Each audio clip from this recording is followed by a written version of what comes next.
کہ کچھ سوچ جب گئے تھے سر عرش مصطفیٰ، کچھ سوچ جب گئے تھے سر عرش مصطفیٰ، آواز کے حجاب میں دراصل کون تھا؟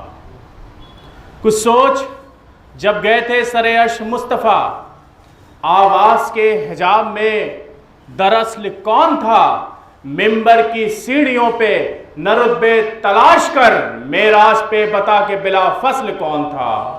ممبر کی سیڑھیوں پہ نہ رتبے تلاش کر معراج پہ بتا کے بلا فصل کون تھا؟ ایک صلوات پڑھے محمد وآل محمد۔ چاند سے ساتھ ہونے کے پڑھتا ہے جو قرآن کو تنزیل سے پہلے، پڑھتا ہے جو قرآن کو تنزیل سے پہلے، اس دیر میں وہ قاری قرآن علی ہے۔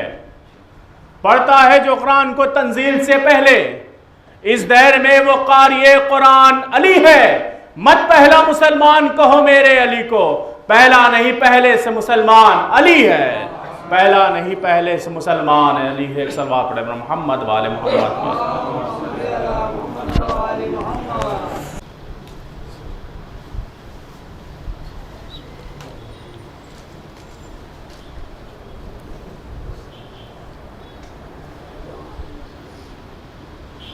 لا حول ولا قوة الا باللہ السمیع العلیم۔ اعوذ باللہ من الشیطان اللعین الرجیم۔ بسم اللہ الرحمن الرحیم۔ الحمد للہ رب العالمین، ثم الصلاۃ والسلام علی اشرف الانبیاء والمرسلین، سیدنا و نبینا و طبیب قلوبنا حبیب الہ العالمین ابی القاسم محمد و آلہ الطیبین الطاہرین ولعنۃ اللہ علی اعدائہم اجمعین وغاصب حقوقہم ومنکر فضائلہم من الآن الی قیام یوم الدین، آمین یا رب العالمین ثم آمین۔ اما بعد، فقال الحکیم فی القرآن الکریم واصدق الصادقین فقولہ الحق۔ بسم اللہ الرحمن الرحیم۔ ان الدین عند اللہ الاسلام۔ صلوات پڑھے محمد۔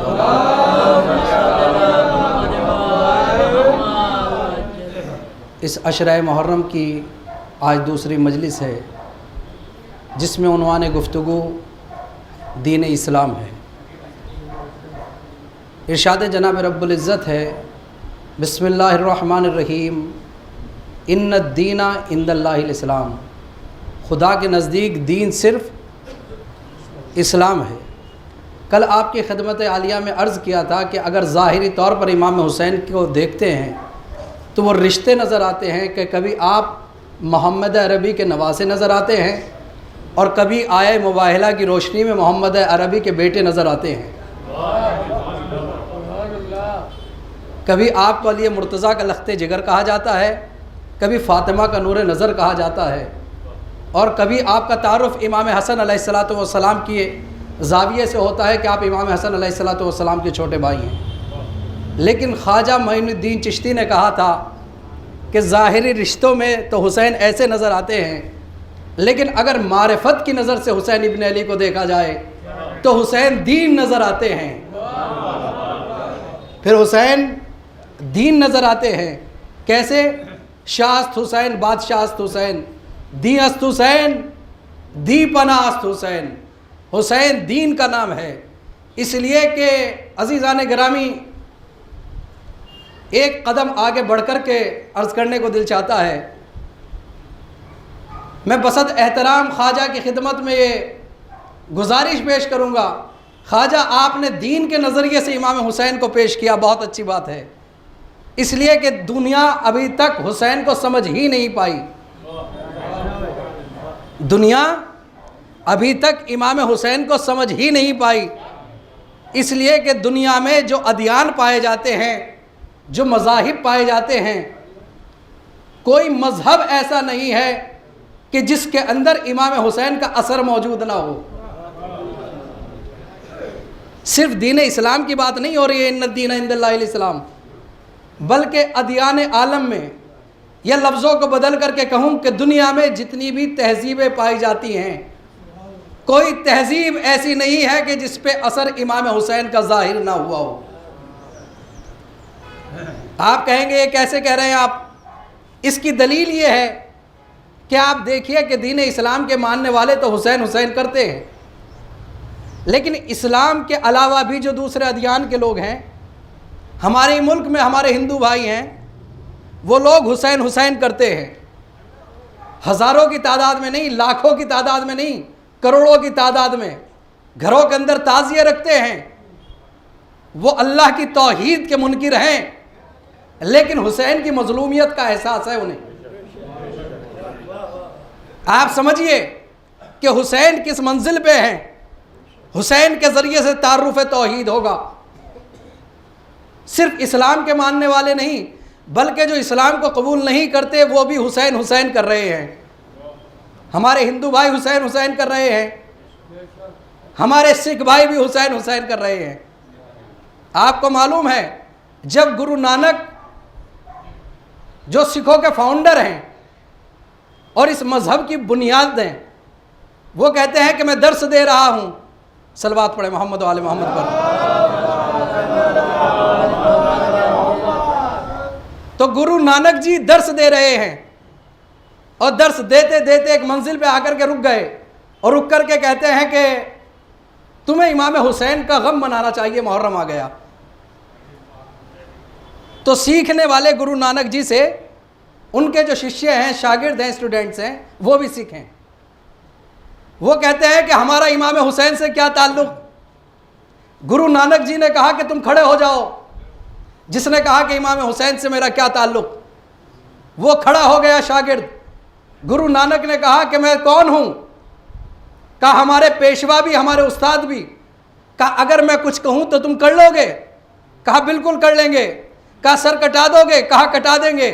تو کہتے ہیں کہ اب میں کہتا ہوں تم اپنی سگی بہن سے جا کر کے شادی کر لو۔ ہاتھوں کو جوڑ کر کے سر کو جھکاتا ہے، کہتا ہے گرو جی سب منظور ہے لیکن یہ منظور نہیں۔ گرو نانک نے پوچھا وجہ کیا ہے؟ شاگرد نے کہا کہ میری غیرت اس بات کا تقاضا نہیں کرتی، میری غیرت اس بات کا تقاضا نہیں کرتی کہ میں محرم سے شادی کر لوں۔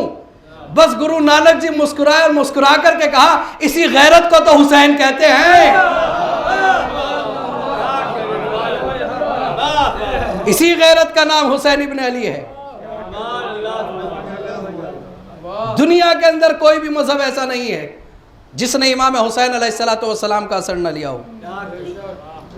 سچ تو یہ ہے کہ جو ہمارے اوپر فرض تھا کہ ہم مقصد امام حسین کو دوسروں تک پہنچاتے، ہم اس طریقے سے پہنچا ہی نہیں پائے، اس لیے کہ امام حسین کو ظاہری رشتوں سے دیکھنا اور بات ہے اور معرفت کی نظر سے امام حسین کو دیکھنا الگ بات ہے۔ لندن کا چرچ ہے، 9 محرم تک مجلس ہوتی ہے، عاشور والے دن تازیہ اٹھ کر کے وہاں سے نکلتا ہے۔ عیسائی جناب عیسیٰ کو مانتے ہیں، رسول اسلام کو نہیں مانتے، لیکن امام حسین کی مظلومی کا اقرار کر رہے ہیں۔ بہت سے مذاہب، بہت سے ادیان، بہت سے الگ الگ نظریات رکھنے والے لوگ امام حسین کو مانتے ہیں، لیکن آج ایک جملہ اور آگے بڑھ کر کے آپ کی خدمت میں عرض کروں کہ صرف ادیان والے، مذاہب والے لوگ ہی امام حسین کو نہیں مانتے، بلکہ جو دین کو نہیں بھی تسلیم کرتے وہ بھی حسین حسین کرتے ہیں۔ جو کمیونسٹ ہو جاتے ہیں وہ بھی حسین حسین کرتے ہیں، اس لیے کہ امام حسین کی زندگی نے دنیا کو وہ درس دیا کہ انسانیت کی بقا کو حسین ابن علی کہا جاتا ہے۔ آپ ہی کے شہر کے اندر یہیں پہ سلطان المدارس ہے۔ علی سردار جعفری ایک بہت بڑا نام ہے، ان پہ ایک ٹھپا لگا دیا گیا کہ کمیونسٹ ہو گئے۔ کمیونسٹ مطلب جو کسی کو نہ مانتا ہو۔ جب کہ اس دور میں ایک تحریک چلی تھی نظریاتی طور پر کہ غریبوں کو ان کے حقوق دلائے جائیں، وہ اس کے اندر شامل ہوئے، لیکن لوگوں نے کہا کیونکہ ہماری قوم کے تو عالم بھی یہی ہے نا، اگر یہاں پہ اصلاح کی بات نہیں ہوگی تو کہاں پہ ہوگی، کہ ہم دوسرے کو کچھ بھی کہنے کے لیے تیار ہو جاتے ہیں، دوسروں کے بارے میں فتویٰ دیتے وقت ہمیں ٹائم نہیں لگتا۔ تو انہوں نے کہا کہ یہ کمیونسٹ ہو گئے، اور کمیونسٹ لابی میں وہ شامل بھی تھے۔ شب عاشور ہے، جب وہ پاکستان شفٹ ہو گئے، شب عاشور ہے، لندن میں ایک مشاعرہ رکھا گیا، ان کے سارے ساتھی اس مشاعرے کے اندر شریک ہیں۔ جب اس مشاعرے میں سب لوگ شریک ہوئے تو شرکا نے کہا کہ علی سردار جعفری کیوں نہیں آئے؟ علی سردار جعفری کو کال کی گئی تو گھر سے جب زوجہ نے فون اٹھایا تو اٹھا کر کے کہا کہ علی سردار جعفری عزا خانے میں بیٹھ کر کے حسین حسین کر رہے ہیں، اس لیے کہ شب عاشور ہے۔ علی سردار جعفری سے جیسی بات ہوئی تو انہوں نے ایک لفظ کہا واہ علی سردار جعفری، ہم سے ہمارا خدا چھوٹ گیا، تم سے تمہارا خدا نہ چھوٹ پایا۔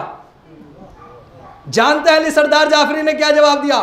علی سردار جعفری نے کہا کہ تم نے خدا بغیر حسین کے لیا تھا اس لیے چھوٹ گیا، میں نے خدا کو حسین کے ذریعے سے مانا اس لیے مجھ سے خدا نہ چھوٹ سکا۔ صلوات پڑھ دے محمد و آل محمد پر۔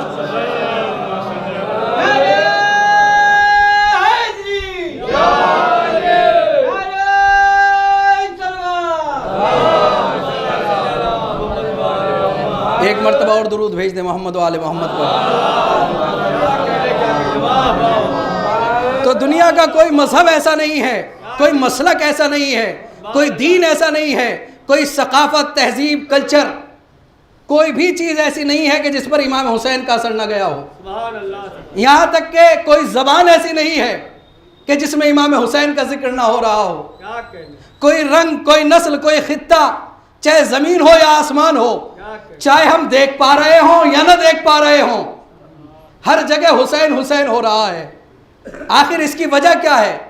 وجہ یہ ہے کہ جو کائنات کا یہ نظام چل رہا ہے یہ امام حسین کی وجہ سے چل رہا ہے۔ اگر حسین نہ ہوتے تو یہ زمانہ کب کا یزید ہو گیا ہوتا۔ اگر حسین نہ ہوتے تو یہ زمانہ کب کا یزید ہو گیا ہوتا۔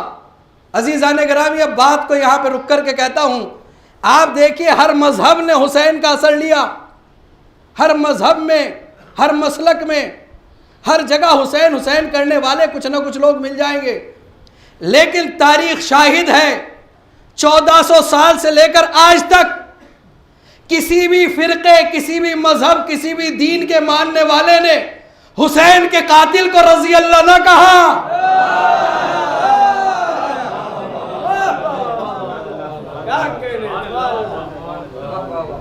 اب اس سے بھی کچھ زیادہ کہنے کی ضرورت باقی رہ گئی؟ کسی مذہب، کسی مسلک، کسی دین، کسی فرقے، کسی تہذیب، کسی ثقافت، کسی زبان، کسی رنگ، کسی نسل، کسی نے بھی حسین کے قاتل کو رضی اللہ نہیں کہا، اچھا نہیں کہا۔ بس اگر کوئی پیدا ہوا تو اسی قوم میں، کس میں؟ مسلمانوں میں، وہ بھی بہت کم تعداد ہے، اور ہمت اس کی بھی نہیں تھی۔ جو ذاکر نالائق تھا اس کی بھی ہمت نہیں ہے اپنے بیٹے کا نام یزید رکھ دے، اس کی بھی ہمت نہیں ہوئی۔ بھائی ہمیں تو یہ خوشی ہے کہ ہم جانتے ہیں کہ جو یزید کو رضی اللہ کہتا ہے وہ خود لعنت اللہ بن جاتا ہے۔ کس چیز پہ کمپرومائز ہوگا؟ کیا حسین اور یزید پہ کمپرومائز ہو سکتا ہے؟ یہ تو دودھ کا دودھ، پانی کا پانی ہے۔ پوری دنیا جانتی ہے کہ حسین ابن علی نے انسانیت کو بچایا۔ یہ مجلسیں تھوڑے ہی نہ ہو رہی ہیں، یہ درسگاہ تہذیب ہے، یہ ایک ایسی یونیورسٹی ہے جس سے سب کچھ مل رہا ہے، ہندی میں کہوں تو گیان بٹ رہا ہے۔ پانی بہتا ہوا ہے، جسے پیاس لگی ہو وہ آئے اور سیراب ہو کر کے چلا جائے۔ نہ مذہب کی قید ہے، نہ ملت کی قید ہے، نہ رنگ کی قید ہے، نہ نسل کی قید ہے۔ لیکن عزیزان گرامی، جو امام حسین سن 60 ہجری 28 رجب کو مدینے سے رخصت ہو رہے ہیں تو وہ کس لیے ہو رہے ہیں؟ امام حسین نے فقرہ کہا، خرج تو لے اصلاح امت جدی، میں اپنے جد کی امت کی اصلاح کے لیے۔ اسی لیے بتایا کہ کسی قوم سے رضی اللہ کی آواز نہیں آئی قاتل امام حسین کو۔ اور امام حسین کیا فرما رہے ہیں کہ اپنے جد کی امت کی اصلاح کے لیے نکل رہا ہوں۔ اب میرا اپنے سامعین کے اندر جو نوجوان نسل ہے ان سے سوال ہے، اس لیے کہ بزرگ بہتر جانتے ہیں کہ آخر امام حسین کو کربلا جانے کی ضرورت کیوں پیش آئی؟ امام حسین نے مدینے ہی کو کربلا کیوں نہ بنا دیا؟ چلیے مدینہ نہیں تھی، مکہ کو کربلا بنا دیتے۔ امام حسین نے مدینے کو کربلا کیوں نہ بنایا؟ امام حسین مکہ میں سب سے زیادہ مدت کیوں قیام فرمایا؟ اور جو کوفے سے خطوط آئے، تیسرا سوال یہ ہے، تو وہ خطوط جو کوفے سے آئے وہ کب آئے؟ ان کی تاریخ کیا ہے؟ اس لیے کہ بچوں کے ذہنوں کے اندر یہ باتیں پڑی رہ جائیں تو اچھا ہے۔ یہ مجلسیں اسی لیے ہیں کہ فذکر، بار بار یاد دہانی کراتے رہو تاکہ میموری کے اندر جو کم ہو رہا ہے وہ دوبارہ سے اسی سائز پر پہنچ جائے، دوبارہ سے اسی طریقے سے انسان کا ذہن تازہ ہو جائے۔ تو آخر وجہ کیا ہے کہ امام حسین نے مدینے کو کربلا نہیں بنایا؟ مدینے میں تھے امام حسین، مدینے کو کربلا بنا سکتے تھے۔ تو اس کے پیچھے بہت سی وجوہات ہیں، ان میں سے صرف 2 وجہ بیان کر رہا ہوں آپ کی خدمت میں۔ آخر امام حسین نے مدینے کو کربلا کیوں نہ بنایا؟ مدینے میں قیام کیوں نہ کیا؟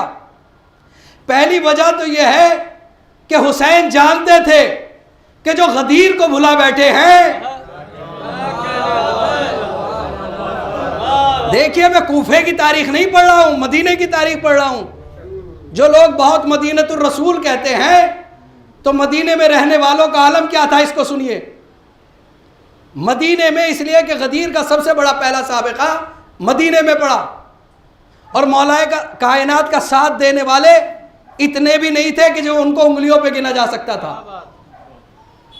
اس کا مطلب یہ ہے کہ حق امیر المومنین کے لیے مدینے میں آواز بلند کرنے والے اتنے نہیں تھے کہ انگلیوں پہ ان کو گنا جا سکتا۔ تو حسین کہہ رہے تھے کہ جو میرے بابا کی غدیر بھول گئے ان پہ بھروسہ کروں تو کیسے کروں؟ پہلی وجہ یہ ہے۔ دوسری وجہ کیا ہے؟ دوسری وجہ یہ ہے کہ جب جنگ جمل ہوئی ہے، اس لیے کہ تاریخ فرقین ہے جنگ جمل، جب جنگ جمل ہوئی ہے تو مدینے کے رہنے والے اس فکر کے اندر پڑ گئے کہ حق پہ کون ہے۔ دیکھیے تاریخ کی حقیقت کو سمجھنا بہت ضروری ہے۔ مدینے میں جو لوگ رہ رہے تھے، جب جنگ جمل وجود میں آئی تو لوگ یہ فیصلہ نہیں کر پا رہے تھے بہت سے کہ حق کس طرف ہے، جبکہ حدیث رسول موجود تھی، الحق مال علی والعلی مال حق، جہاں علی ہوں گے حق وہاں ہوگا۔ اور صرف بات یہیں پہ تمام نہ کی بلکہ رسول نے ہاتھوں کو بلند کیا، پروردگار جدھر جدھر علی جائے حق کو اس طرف موڑ دے۔ معلوم یہ ہوا کہ علی جدھر جائیں گے حق بھی ادھر جائے گا، چاہے صفین ہو علی کے ساتھ حق رہے گا، چاہے جمل ہو علی کے ساتھ حق رہے گا۔ لہذا جنگ جمل کے اندر لوگ بہت سے مدینے کے کنفیوز ہو گئے تھے کہ حق کس کی طرف ہے۔ بس حسین نے جواب دیا کہ میں مدینے کو کربلا اس لیے نہیں بنانا چاہتا کہ حسین کنفیوز لوگوں کو پسند نہیں کرتا۔ حسین کنفیوز لوگوں کو پسند نہیں کرتے، بلکہ حسین کے یہاں پہ تو واضح ہے، حق حق ہے، باطل باطل ہے۔ یہ 2 وجہ، بہت سی وجوہات تھی لیکن یہ 2 وجہ کہ مدینے میں امام حسین نے کربلا کیوں قائم نہیں کی۔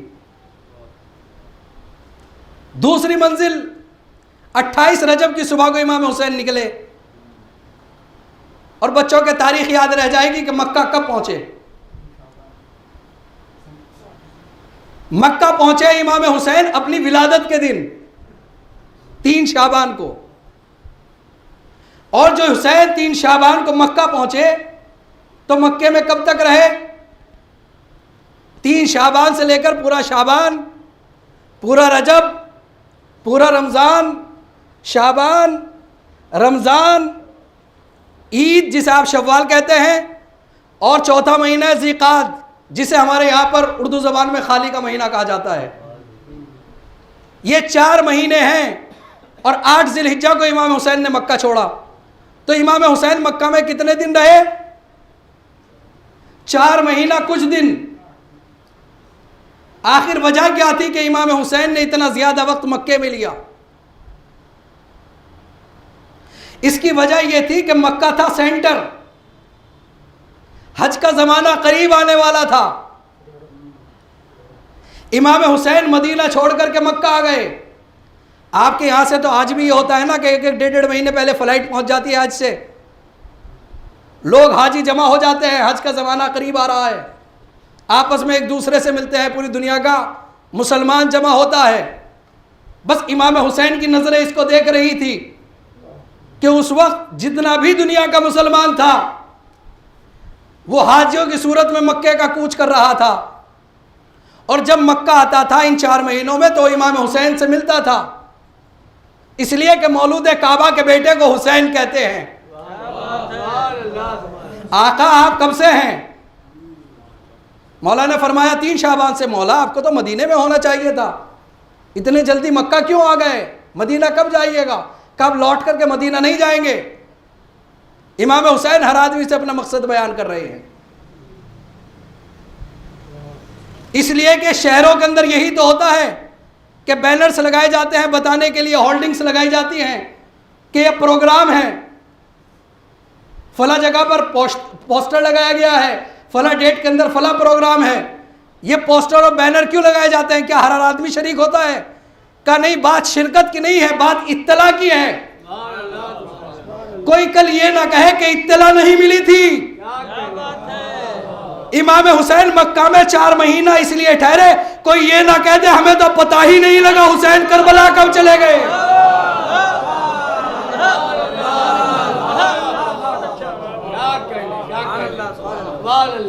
کوئی یہ نہ کہے کہ کل ہمیں پتہ ہی نہ تھا، پتہ ہوتا تو ہم بھی حسین کے ساتھ ساتھ ہو لیتے.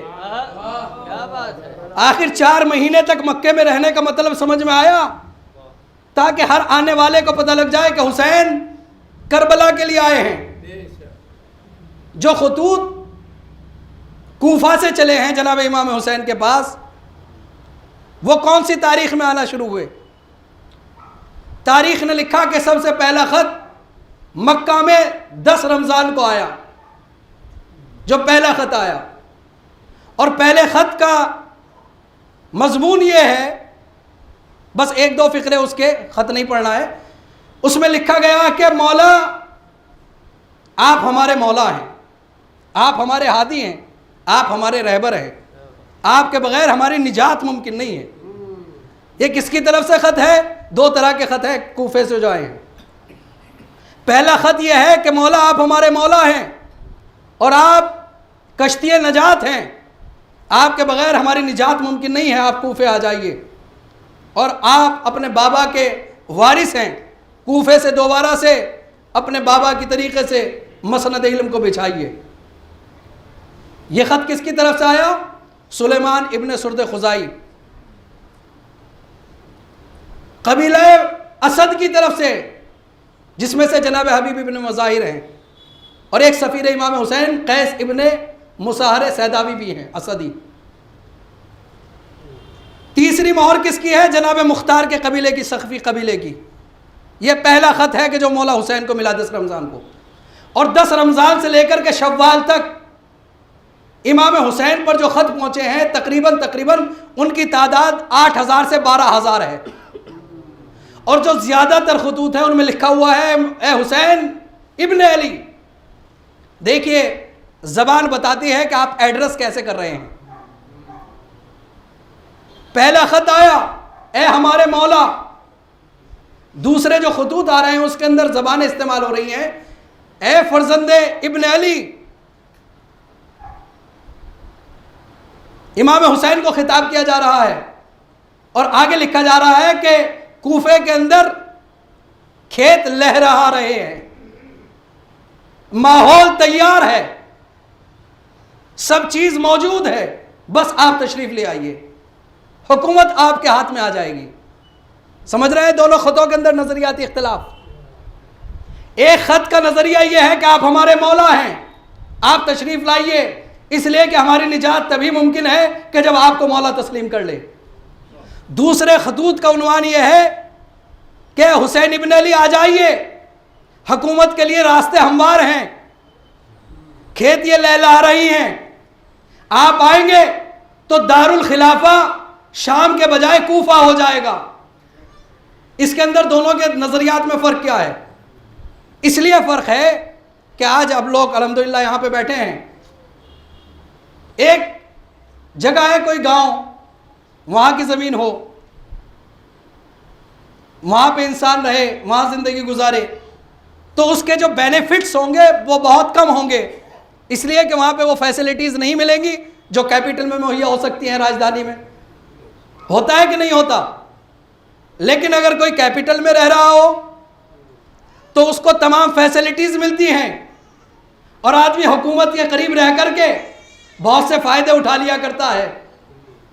ان کی نظر حکومت پہ تھی، یہ چاہ یہ رہے تھے کہ جب حسین کوفہ آ جائیں گے تو کوفہ پھر سے راجدھانی بنے گا، اور جب راجدھانی بنے گا جس طریقے سے شام والے فیض یاب ہو رہے ہیں اسی طریقے سے ہم بھی فیض یاب ہوں گے۔ یہ جانتے نہیں یہ اس کا بیٹا ہے کہ جو چراغ کو یہ کہہ کر کے گل کر دیا کرتا ہے کہ دیکھو یہ مال اللہ کا مال ہے، اس لیے کہ اس کا حساب و کتاب ہو رہا ہے، اور علی اسے گل کرنے کے بعد پھر اپنے مال سے چراغ جلاتے ہیں۔ تم علی سے گفتگو کرنے کے لیے آئے ہو، اب علی کا چراغ جلے گا۔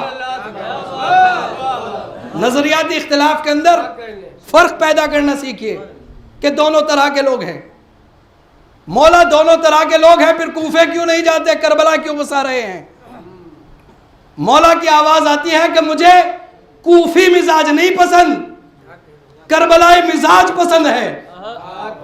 کہا دونوں میں فرق کیا ہے؟ مولا نے فرمایا کہ مجھے کوفی مزاج لوگ پسند نہیں ہیں بلکہ مجھے کربلائی مزاج لوگ پسند ہیں۔ کہا دونوں میں فرق کیا ہے؟ کہا دونوں میں فرق یہ ہے کہ کوفی مزاج لوگ ان کے سر تن پہ تو ہوتے ہیں لیکن جھکے ہوئے ہوتے ہیں، کربلائی مزاج لوگوں کے سر تن سے تو جدا ہو جاتے ہیں لیکن اٹھے ہوئے ہوتے ہیں۔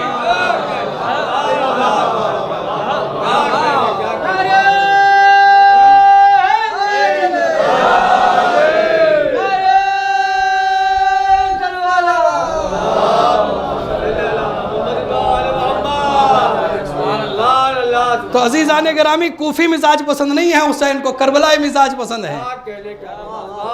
اسی لیے امام حسین کربلا کا انتظار کر رہے ہیں، اور بیویاں کہہ رہی ہیں کہ مولا کربلا نہ جائیے، بھائی کہہ رہے ہیں کہ مولا کربلا نہ جائیے، سب کی آوازیں آ رہی ہیں۔ فرزند رسول آپ جا رہے ہیں تو بیویوں کو نل ساتھ لے کر کے جائیے۔ ان مشورہ دینے والوں میں چاہنے والے بھی ہیں، اور بہت سے لوگ ایسے ہیں کہ جو امام حسین کو مکہ سے ہٹانا چاہتے ہیں۔ وجہ کیا ہے مکہ سے دور کرنے کی امام حسین کو؟ اس لیے کہ مکہ پہ مکہ کا سہارا لے کر، خانہ کعبہ کا سہارا لے کر کچھ لوگ حکومت کر رہے ہیں، اور امام حسین کون ہے؟ امام حسین مکہ کو چھوڑ کیوں رہے ہیں؟ امام حسین چاہتے ہیں کہ حرمت خانہ کعبہ باقی رہے۔ کچھ لوگ اسی شہر میں جسے مکہ کہا جاتا ہے خانہ کعبہ کو ڈھال بنا کر کے استعمال کر رہے ہیں اپنی حکومت کے لیے۔ ابن زبیر وہ کیا چاہتے ہیں کہ خانہ کعبہ کے ذریعے سے اپنی حکومت کو بچایا جا سکے۔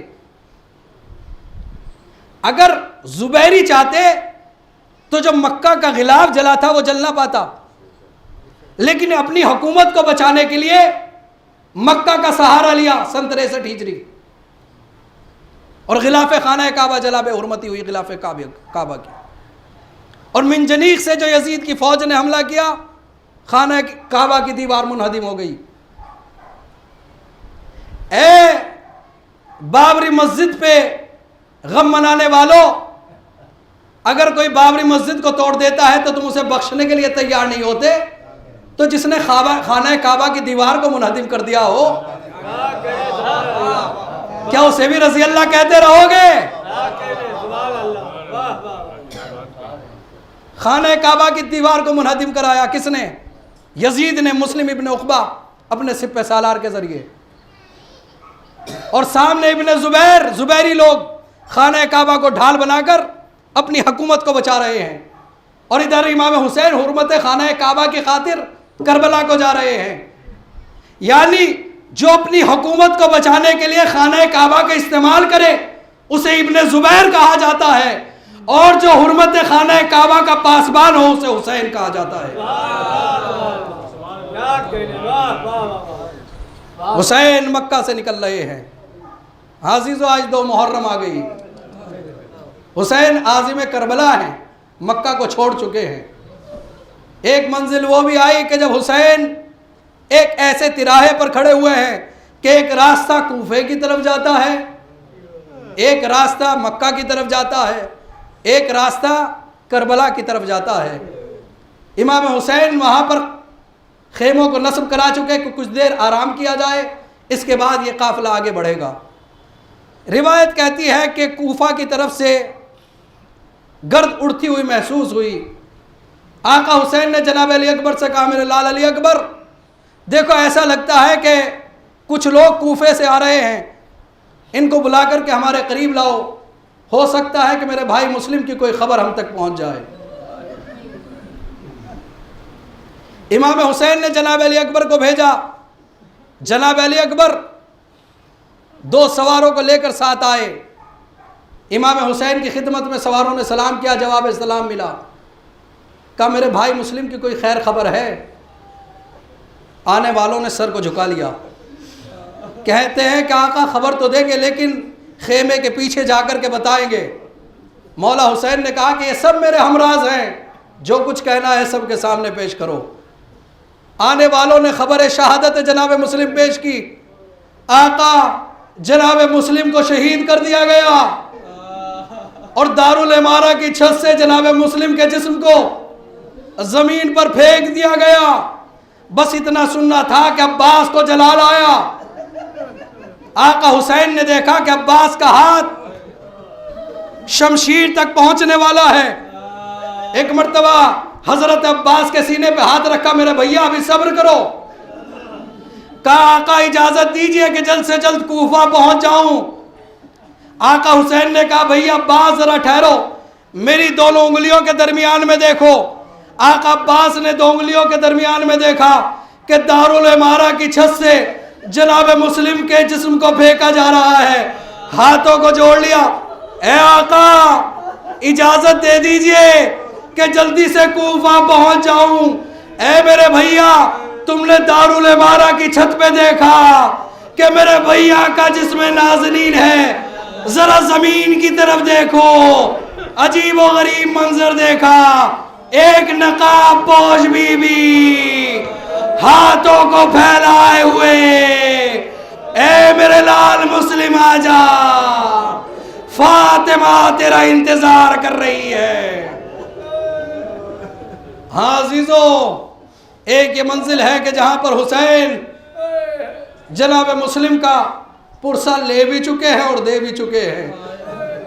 تاریخ کہتی ہے کہ خیمے میں گئے حسین اور خیمے میں جا کر جناب مسلم کی یتیمہ کو بلایا اور بلا کر کے 2 بالیاں اس کو پہنائی اور سر پہ ہاتھ پھیرنے لگے. حسین کہا چچا آپ تو ایسا سلوک کر رہے ہیں کہ جیسا کسی یتیم کے ساتھ ہوتا ہے. چچا آپ تو ایسے سلوک کر رہے ہیں، ایسے پیش آ رہے ہیں کہ جیسے کسی یتیم بچے کے ساتھ پیش آیا جاتا ہے. یہ منظر کھڑے ہو کر کے سکینہ دیکھ رہی تھی.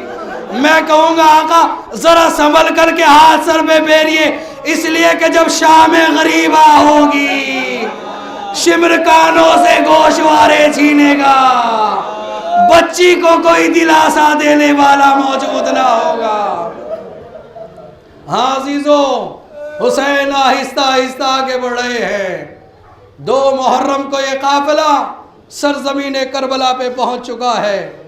آقا حسین ایک کے بعد ایک گھوڑے کو بدل رہے ہیں، ایک کے بعد ایک گھوڑے کو بدل رہے ہیں.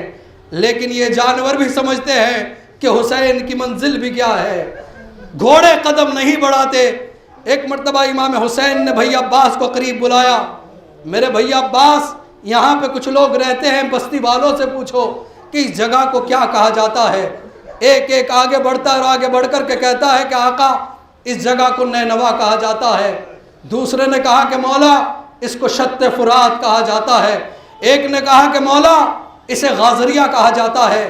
ایک ضعیف امام حسین کو نظر آیا، مولا نے اس سے پوچھا کہ تمہیں معلوم ہے اسے کیا کچھ اور بھی کہتے ہیں؟ حل لہا اسم آخر، کیا اس زمین کا کوئی دوسرا نام بھی ہے؟ بوڑھے نے کمر کو سیدھا کر کے کہا آقا اسے کربلا بھی کہتے ہیں، آقا اسے کربلا بھی کہتے ہیں۔ حسین گھوڑے سے اتر آئے، بھائی عباس خیمے یہیں پہ نصب ہوں گے۔ سب بیویاں ایک ایک کر کے اترنے لگی، خیمے فرات کے قریب لگا دیے گئے، بیویاں اپنے خیموں میں جا رہی ہیں۔ روایت کہتی ہے کہ زمین کربلا سے ایک زرد رنگ کی خاک اڑی اور آ کر کے زینب کی ردا پہ آ گئی۔ بیوی نے ابھی پہلا قدم رکھا تھا، بیوی گھبرا گئی اور گھبرا کر کے اماں فضہ کو قریب بلایا، اماں فضہ جا کر کے میرے ماجائے حسین کو بلا کر کے لے کر کے آئیے۔ آقا حسین ماجائی کے قریب آ کر کے کھڑے ہو گئے۔ بہن زینب پریشانی کی وجہ کیا ہے؟ بھیا یہ جگہ مجھے صحیح معلوم نہیں دیتی، جیسے ہی زمین پہ میں نے قدم رکھا ایک زرد رنگ کا غبار اڑا، میری چادر پہ آ گیا۔ اے بہن یہی وہ جگہ ہے کہ جہاں پر ہمارا خون بہایا جائے گا، یہی پہ علی اکبر کے سینے میں نیک کسی کی نہیں ٹوٹ جائے گی۔ بہن یہی وہ جگہ ہے کہ جہاں پر 6 مہینے کے بچے علی اصغر کو اپنے ہاتھوں پہ لے کر کے آگے بڑھوں گا۔ بہن یہی وہ جگہ ہے کہ جہاں پر میرا عباس جیسا شیر ہاتھوں کو کٹا کر کے سو جائے گا۔ ہاں عزیزو، آقا حسین نے بلایا اور بلا کر کے کہا اچھا یہ بتاؤ یہ زمین کس کی ہے؟ جب وارث زمین آ گئے تو مولا سے ان کا 60,000 میں سودا ہوا۔ مولا سے وہ پیسے لینا نہیں چاہتے، مولا نے 60,000 درہم پیش کیے۔ آقا کہتے ہیں کہ دیکھو یہ زمین میں نے خرید ضرور لی ہے لیکن تمہیں ہبہ کیے دیتا ہوں، لیکن اس کے ساتھ کچھ شرطیں ہیں۔ مولا وہ شرطیں کیا ہیں؟ کہ پہلی شرط یہ ہے کہ جب ہم یہاں پہ ٹھہریں گے تو یزید کا لشکر بھی یہاں پر پہنچے گا، اور جب یزید کا لشکر یہاں پر پہنچے گا تو اس سے ہمارا جہاد ہوگا، وہ ہمیں قتل کر دے گا۔ مجھے یقین ہے کہ وہ اپنے کشتہ نجس کو تو دفنا دیں گے لیکن ہمارے جسموں کو خاک بھی میسر نہ آئے گی۔ آقا آپ چاہتے کیا ہیں؟ کہ بس اتنا چاہتا ہوں کہ جب 10 محرم گزر جائے اگر کوئی ہمارے جسموں پہ خاک بھی نہ ڈال سکے تو تم آ کر کے خاک ڈال کر کے چلے جانا، اگر تمہیں ہو سکے تو غسل و کفن میسر آ جائے تو کر دینا، لیکن اگر وہ بھی میسر نہ آئے تو آ کر کے بس ایسے ہی خاک ڈال کر کے چلے جانا۔ کہا تم جا تو رہے ہو اپنی عورتوں کو بھیج دینا تاکہ آ کر کے ہماری بیویوں سے ملاقات کر لیں۔ روایت کہتی ہے کہ کربلا کی عورتیں ان بیویوں سے ملنے کے لیے آئی کہ جو حسین کے ساتھ آئی تھی۔ ایک مرتبہ امام حسین نے خطاب کر کے کہا کہ دیکھو تمہیں اس لیے بلایا ہے، ہو سکتا ہے کہ یزید ظالم ہے، اس کے ڈر سے تمہارے مرد گھبرا کر کے ہمیں غسل و کفن نہ دے سکے، تو تم اپنے مردوں کو غیرت دلانا کہ ان لوگوں نے اپنے کشتہ نجس کو دفن کر دیا لیکن فرزند رسول کا جسم زمین کربلا پہ ایسے ہی پڑا ہوا ہے، تمہاری غیرت کو کیا ہو گیا؟ روایت کہتی ہے کہ حسین کی مظلومی دیکھیے کہ آقا حسین کی نظریں کہاں تک دیکھ رہی تھی۔ آقا حسین نے کہا کہ بیویوں تم جا تو رہی ہو لیکن جب لوٹ کر کے اپنے گھروں کو جانا تو اپنے بچوں کو بھیج دینا۔ چھوٹے چھوٹے بچے آ گئے، امام حسین اب بچوں سے خطاب کر رہے ہیں کہ بچوں دیکھو اگر تمہارے والدین یزید کے خوف سے ہمیں دفن نہ کر سکے تو تم تو بچے ہو، کھیلتے ہوئے ہمارے مقتل میں آ جانا، زمین کربلا سے خاک کو اٹھانا، ہمارے جسموں پہ ڈال دینا۔ میں ہاتھوں کو جوڑ کر کے کہوں گا مولا کی حسرت حسرت رہ گئی. 11 محرم کی صبح ایک ماں جائی، ایک بے کس بیٹا اس جگہ سے گزارا جا رہا ہے کہ جہاں پر حسین کا جسم نازنین ہے. جناب زینب نے پوچھا اے میرے لال سید سجاد، تمہارے چہرے کا رنگ متغیر کیوں ہو رہا ہے؟ پھوپھی اماں تم نے دیکھا نہیں، انہوں نے کشتہ نجس کو دفن کر دیا. میرے بابا کا لاشا بے گور و بے کفن زمین کربلا پہ پڑا ہوا ہے. بے کس بہن ہے، مجبور بیٹا ہے، بے کس کا جسم نازنین. والیا و حسین و مظلوم سیعلم الذین ظلموا یمن قلبین ينقلبون انا للہ و انا الیہ راجعون. ماتم حسین.